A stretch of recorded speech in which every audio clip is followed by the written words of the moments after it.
the price of loyalty when I refused to pay for my daughter's lavish wedding. She completely cut me off. A few days later, an invitation to a family reconciliation dinner arrived. I was cautiously optimistic, believing the silence had given her time to reflect. But when I arrived at the restaurant, 3 lawyers were waiting with legal documents. My daughter, Amelia, gave me a smug look. "Sign over power of attorney," she said, "or you'll never see your grandson again." I was 62. My late husband, Robert, and I had spent 40 years building a comfortable life. Now, Amelia and her fiancé, Ethan, demanded $65,000 from my retirement fund for a wedding. "You're being selfish," she'd said, as if my savings were her birthright. I had offered a generous $15,000, but she saw it as an insult that night. At the Italian restaurant,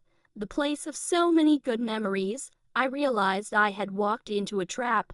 Ethan and his lawyers presented papers giving them full control of my finances, citing my age and the fact I lived alone. Amelia sat in silence, her hands folded, a stranger in my daughter's body. I looked at her, then calmly reached for my phone. "I need you to come to Luigi's restaurant on Elm Street now." "Yes, I know it's late," I said into the phone. "Just come." My son, Daniel, was an emergency room physician. I knew he was the only person who could help me navigate this ambush. He arrived in his hospital scrubs, his presence a calm anchor in the rising storm. He quickly assessed the situation, the lawyers, the documents, the tension thick in the air. Ignoring the lawyers, he looked at Amelia. "Are you having any problems, Mom? Memory issues? Confusion?" I almost laughed. I had just caught a property tax error that saved me $800.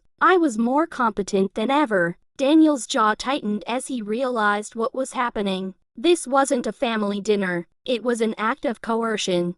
"I've made my decision," I announced, loud enough for everyone to hear. I'll sign. The relief on their faces was palpable. But I wasn't finished. "First," I said, reaching for my phone again, "there is someone else who wants to say a few words." I called my attorney, Louise Qualls, a formidable woman I had hired after Amelia's first ultimatum. She arrived with her own briefcase, her presence instantly shifting the power dynamic. Richard Kirk's predatory smile vanished. Louise calmly explained that I had already established an irrevocable trust. All my assets were in it, with my children and future grandchildren as beneficiaries. My son, Daniel, was the trustee. Ethan would not have access to a penny of it. My daughter's face went pale as she read the documents. "But what about the wedding?" Ethan demanded. Louise smiled. "I don't see how an Italian marble bathroom renovation qualifies as an educational expense." Henry's composure finally cracked. "Annie is your daughter. You can't cut her out of your will over a wedding." "I'm not cutting her out of anything," I replied. "I'm protecting her inheritance from you finding a new purpose on the 6 months that followed. I found a new purpose. My home, once a place of memories, was now a peaceful sanctuary. I began volunteering at a local community center with a program for seniors dealing with financial exploitation by family members. It was here, surrounded by people who understood the particular pain of being seen as a resource rather than a person, that I found my footing again.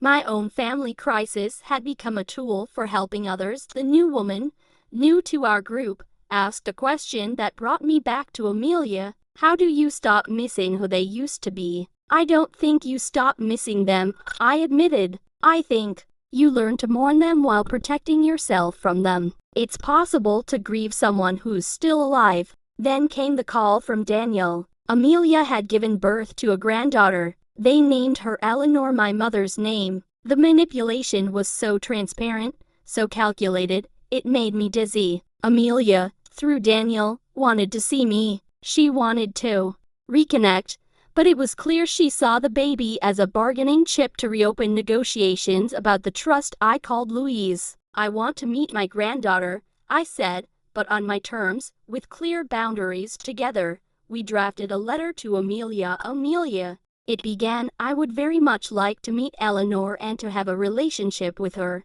However, any contact must respect the boundaries I have established for my own well-being. I am willing to visit with Eleanor in Daniel's presence for limited periods, with the understanding that any attempt to discuss the trust, my financial decisions, or past grievances will end the visit immediately. I hope you will reconsider when you are ready to prioritize Eleanor's relationship with her grandmother over your relationship with my money.